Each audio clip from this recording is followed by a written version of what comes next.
2-3 year old kids से लेकर वो अभी 80s-90s के जो एज के लोग हैं वो फ़ोन पे डिपेंडेंट हैं। जो भी इंसान डिजिटल फुटप्रिंट्स अगर किसी के आ गए कहीं पर तो वो लाइफ टाइम नहीं मिट रहे हैं। हम यूज़ कर रहे हैं, मैंने कुछ सर्च किया, वो नहीं जा रहा है, वो वहाँ पर ही है डिजिटल फुटप्रिंट्स हैं आके। तो जिस एरा में हम जा रहे हैं हम टोटली डिपेंडेंट हैं अपने फ़ोन पे। मुझे नहीं लग रहा है कि कोई छोटा बच्चा भी फ़ोन छोड़ने को रेडी है। तो सारे क्राइम घूम फिर के डिजिटल क्राइम्स पे ही जा रहे हैं। आई थिंक क्राइम करने वाले लोगों के लिए ना इजी हो गया है जब से ये डिजिटल प्लेटफॉर्म्स आए ना। जो पहले उनको टाइम लगता था करने में, थोड़ी माइंड उनका खर्च होता था ना, दिमाग खर्च होता था वो पूरा क्राइम को बनाने में। वो मुझे लगता है जितना भी डिजिटल प्लेटफॉर्म्स है ना उन्होंने और ज़्यादा हेल्प कर दिया है। बिल्कुल। तो जैसा आप बोल रहे थे ना कि डिजिटल फुटप्रिंट्स हटते ही नहीं है, सो आई थिंक यही मेजर कॉज है जो आने वाले टाइम में इनको और ज़्यादा बढ़ाएगा ऑनलाइन क्राइम्स को।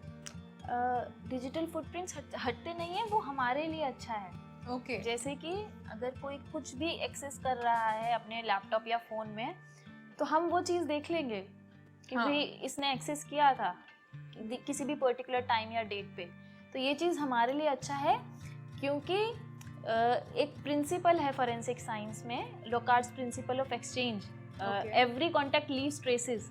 तो ये क्या करता है कि जो भी इंसान कुछ भी कोई भी दो चीज़ें जब कांटेक्ट में आएंगी तो ट्रेसेस एक्सचेंज होंगे। तो अब कोई भी बंदा अगर मोबाइल या लैपटॉप चला रहा है तो वो कुछ ना कुछ ट्रेसेस छोड़ के जा रहा है। तो अगर क्राइम बढ़ रहे हैं तो हमारे लिए भी मतलब हमारे लिए है कि भाई हम भी उस चीज़ को इन्वेस्टिगेट करके उस चीज़ को सॉल्व कर सकते, इजीली क्रैक कर पाए। जी। अभी जैसे साइबर क्राइम्स ना बहुत अलग अलग तरीके से किया जा रहा है और स्पेशली मैंने देखा है इसमें ना इनोसेंट लोगों को बहुत टारगेट किया जाता है। तो आप कुछ ऐसे टिप्स बता सकती हैं हमारे यूजर्स को? ऑफ कोर्स डिजिटल फोरेंसिक जो है वो तो अपना एक रोल प्ले कर ही रहा है बैकएंड पर, लेकिन यूजर्स कैसे मेक श्योर करें कि इस तरीके के साइबर क्राइम्स में फंसे ना? जी डेफिनेटली, जैसे कि कोई भी रैंडम लिंक्स पे क्लिक ना करें, ये बहुत ज़्यादा इम्पॉर्टेंट है क्योंकि जब भी कोई क्लिक कर रहा है इन लिंक्स पे तो एक्सेस मिल जाता है उनको मोबाइल फ़ोन का या सिस्टम का। ठीक है, तो वो नहीं करना है। कोई भी अननोन एप्लीकेशंस जो है हमें अपने फ़ोन में डाउनलोड नहीं कर देनी है।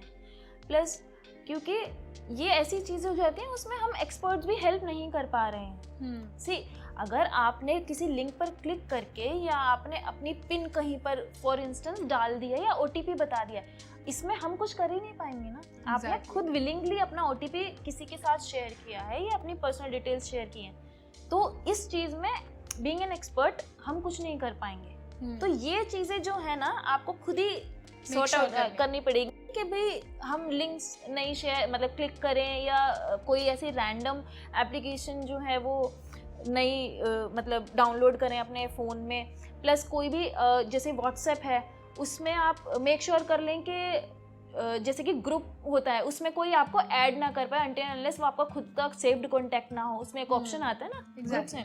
तो ये चीज़ें बहुत ज़्यादा इंपॉर्टेंट है। कुछ लड़कियों को जैसे कि अभी रिसेंट केस आया था, किसी लड़की को ऐसे किसी रैंडम ग्रुप में व्हाट्सएप ग्रुप में ऐड कर लिया और उसमें बहुत ज़्यादा ऑब्सीन पिक्चर्स शेयर करे जा रहे थे। तो अभी उस लड़की को पता ही नहीं आउट ऑफ नोवेयर ये ग्रुप कहाँ से आया और उसका एडमिन कौन है। तो ये छोटी छोटी चीज़ें हैं जैसे कि व्हाट्सएप ने खुद दे रखी है ये सेटिंग्स, तो ये आपको मेक श्योर करना चाहिए कि भाई वो इनेबल ना हो। अपनी डीपीज जो हैं वो सबको नहीं विजिबल होनी चाहिए, मुझे ऐसा लगता है। नहीं, ऑफ कोर्स ये जो टिप्स हिमांशी हमारे साथ शेयर कर रहे हैं तो मेक श्योर करें कि आप ये टिप्स ज़रूर फॉलो करें अगर आप भी इन तरीके के साइबर क्राइम से बचना चाहते हैं। तो हिमांशी मैं आपसे एक केस और पूछना चाहती हूँ, जैसे किसी भी जगह पर रेड पड़ती है तो वहाँ मैंने देखा है डिजिटल फोरेंसिक टीम्स होती हैं, तो हमें थोड़ा सा बताइए कि ये रेड वाले केसेस कैसे सॉल्व करते हैं? अच्छा, रेड में क्या रहता है, जैसे कि इनकम टैक्स रेड्स जो होती है ना वहाँ पर हमें ऑन साइट फोरेंसिक्स करनी पड़ती है। जैसे कि हमें एक्सट्रैक्शन भी वहीं करना है, हमें इमेजिंग भी वहीं करनी है, हमें सारे काम वहीं करके फिर लैब में एनालिसिस पार्ट कर लेते हैं। अभी हम नॉर्मल केसेस में क्या करते हैं कि भाई हमारा जो भी पर्टिकुलर केस है हम उसी को लैब में ही ओपन कर रहे हैं in front of a camera, उसकी वीडियोग्राफी होती है वहीं पर लैब के अंदर। बट जब हम रेड्स के केसेस एनकाउंटर कर रहे हैं तो वहाँ पर इमेजिंग उस सीन पे ही होगी, एक्सट्रैक्शन सीन पे ही होगा, सब कुछ हम वहीं पर ही कर रहे हैं। तो उसके लिए आपको हाँ। स्टे करना होता है। हाँ जी, स्टे करना होता है वहाँ पर, और लाइक 2-3 दिन 4 दिन का भी स्टे हो जाता है कभी, अगर हमें एविडेंसेस जो हैं वो ज़्यादा मिल रहे हैं। तो मतलब जब तक केस सॉल्व नहीं होता है तो आपको ऑन साइट ही रहना होता नहीं, है।